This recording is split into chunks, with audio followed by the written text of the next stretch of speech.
guys, and welcome back to my channel. I'm Santiago, an emerging artist living in Melbourne, and today's video I'll show you one of my most recent paintings and I'm gonna talk about it through all the references I put in it. So let's go for it.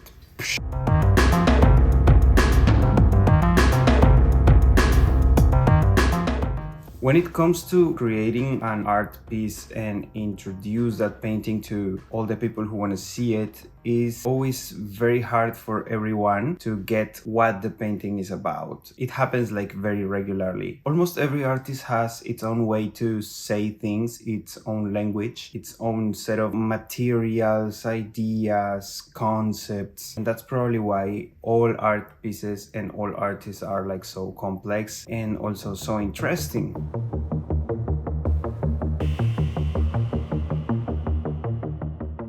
What's the best way to show my art to others? You know, I had a recent exhibition, and even though you create and prepare a text which kind of describe the mood and the concepts behind the art pieces, some people just don't read it. Even after reading it, they just get their own ideas around the paintings. That's super okay to me. I'm super happy to listen what people has thought about what I just did. And I know this is so important for many artists, but for me it's also very important that people actually get the message I want to say. For the paintings I've been developing since then, I'm really putting a lot of effort on what I want to say. What is the message behind the painting? And if people go stray with that, it means there are some parts in the communication that hasn't been done properly. And that's something that I want to be super careful about. I know visual languages are complex. I know all the references I take are not like obvious, and it's not because I'm an intellectual. It's just because I take things from very different sources. I'll go through this a bit later. So I want to give you, the viewer, you subscribe, tools for understand what I want to say. That doesn't mean the painting just say what I want to say, because a painting is more than the sum of its parts, but it's also a lot of what the artist want to express. Of course, it doesn't mean you can't make your own interpretation of what the painting is about. What it means is that I've been putting a lot of effort on building up a coherent and steady narrative for you to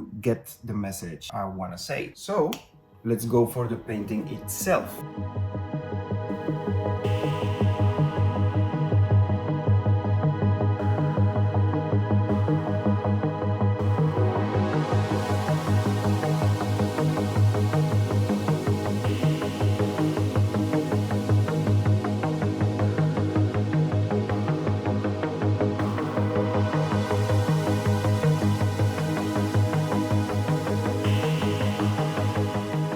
I named this painting Premonition, which is like a glance from the future. If in ancient times I was going to the past and focusing on how we see the past and how the past could see us, I wanted to do the same with the future. I divided the painting in three sections. The bottom line is the origins or the past, the place we come from. The middle section is the place we are now, the present, and the top line, you guess it, the future. So let's talk about references. So when it comes to references, you can use many symbols for communicate certain things like the mood, historic stuff, feelings, ideas, if you want to talk about certain cultures or the past or whatever. There are many references, but when you study the most of art history, which is like European art, you start recognizing the most trendy symbols used in art are their symbols, which is totally fine for them, but it's also very common for artists all over the world picking up these European symbols to describe what they want to say within their paintings. And that's something that I want to avoid, and I do it in purpose because, well, I wasn't born in Europe, right? So I want to show other references, I want to touch on other topics. I'm totally okay with European art, but I just want to make things in my own way, right? So when choosing my references for the painting, I wanted to go for something closer to my identity or the culture I come from.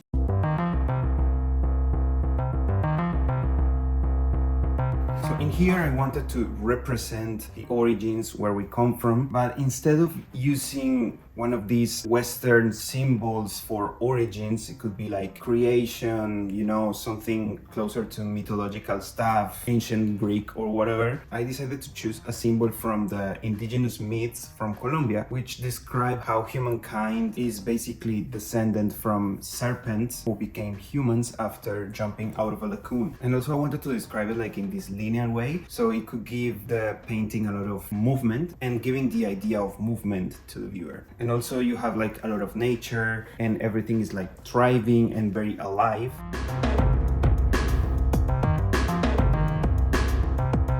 Then in the middle section, we have mostly references to my own work, which is the silhouettes, the text bubbles, and also some of the ancient writing. Probably I will go through that kind of things in future videos too. The important thing in this part is the group of people who is facing the future in the edge of a cliff. The biggest element of communication that I wanted to use in here was the way you can perceive the body. If you look at those silhouettes, you can tell how they feel in that moment. We have people who is clearly seeing what is gonna happen in the future, but they are not really scared, they are just pointing at it. Then you have some male silhouettes look tired or taking a rest. They also look a bit defeated and seems not to really care about what is gonna happen. In the right corner of the middle section, we have another human silhouette, which seems to be different to the others, has something more to say and has been witnessing the future for a while, but is out of the group. Everything that person has to say is away from understanding of the rest of the people, and it's probably a magician. That's why the hat is just floating in the air. At this point you might feel curious about what that ancient writings say, and I'm not gonna tell you. You gotta figure it out by yourself. It is what it is. And that's all for the middle part, which is the present.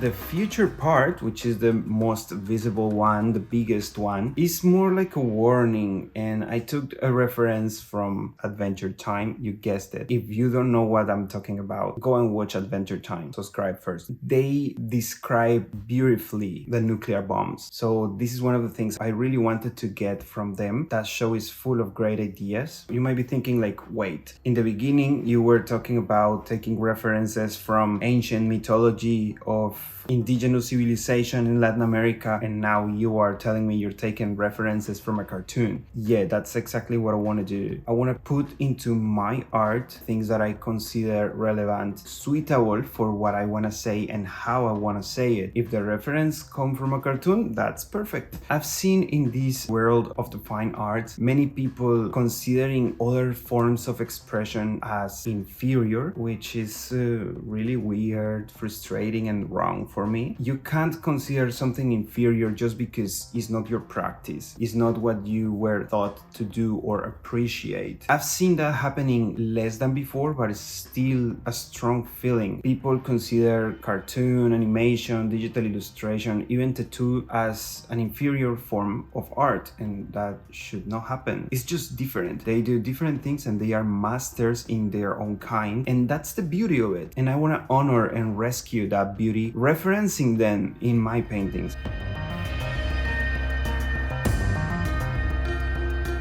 There's another reference, is not visible in a particular space in the canvas, it's just all over the place, is the perspective. This isometric perspective, I choose it first of all because I really like it. I have an industrial design background. It's something that I know how to do. I enjoy drawing in this way, but it also works for giving the viewer the sense of awareness. I wanted to make it very visible so you can have this whole idea of playing a video game where you can see the past, the present, and the future. But also you must be aware because we have just one life. For me, this video game concept is the one who unifies all the references, all the topics I'm touching in this painting in particular, which I think you got it already.